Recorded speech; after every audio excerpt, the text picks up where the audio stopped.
Astero kafetegira joaten gara. Errepikapena. Kaixo lagunak, dena ondo? Saio honetan zure ohiturak azalduko dituzu. Begira, niri asko gustatzen zait ordena. Eta lanegunetan nire eguneroko martxa iaia berdina da. Adibidez, egunero goizeko 7etan jaikitzen naiz. Eta txokolate bero-beroa hartzen dut ogi txigortuarekin. Dutxatu eta gero, azkar janzten naiz eta lanera joaten naiz autobusez. Baina asteburuetan ez, Lasai eta poliki ibiltzen naiz. Zu ere nire antzera ibiltzen zara? Bideo berezia grabatu dute Aitorrek eta Amona Juanik. Kalera atera gara gure ohitura bat erakutsi nahi dugulako. Astero egiten dugun zerbait. Larun batero. Hori da, asteburua iritsi dela ospatzeko, larunbat goizetan etxetik kanpo gozaltzen dugu. Aitor eta Mona, biok bakarrik. Euskaraz, hitz batek duen esanahiari garrantzia eman edo azpimarratu nahi badugu, batzuetan errepikatu egiten dugu. Errepikapenaren esanahia oso graduatzailearen parekoa da. Kontuan izan, indartu nahi dugun hitza edozein izan alda. Adverbioa, adjektiboa, aditza eta abar. Saio honetan asko erabiltzen diren errepikapen batzuk aztertuko ditugu. Honela osatzen dira errepikapenak adverbioekin. Lehenbiziko adverbioa, marratxoa eta bigarren adverbioa.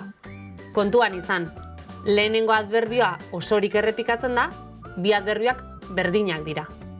Adibidez, lanegunetan nire eguneroko martxa ia berdina da. Asteburuetan lasai ibiltzen naiz. Astero joaten dira Aitor eta Amona Juani kafetegira. Hona hemen beste ohiko adverbio batzuk.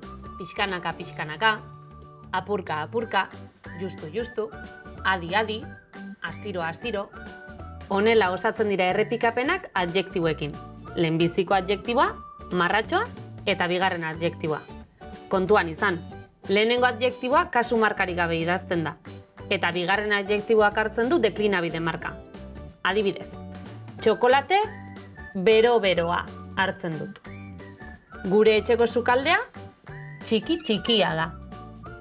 Ohiko adjektibo batzuk dira polit-polita, argala, lodi-lodia, zikin-zikina, handia.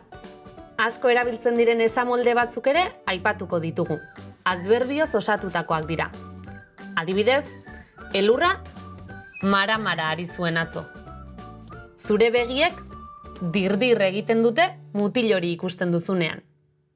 Oso erabili beharrean, erabili errepikapena. Txokolatea oso beroa hartzen dut. Edo txokolatea bero-beroa hartzen dut. Oso azkar janzten naiz. Edo azkar janzten naiz. Gure etxeko sukaldea oso txikia da. Edo gure etxeko sukaldea txikia da. Aukeratu eta bete hutsunea. Elurra mara ari zuen atzo.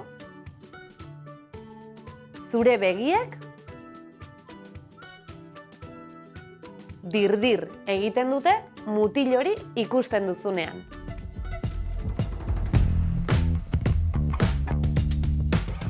Errepikapena adverbioekin.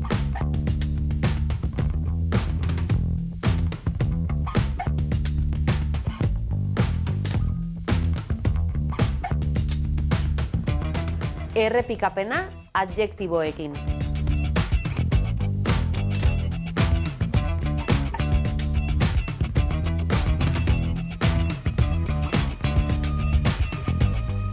Asko erabiltzen diren esamolde batzuk.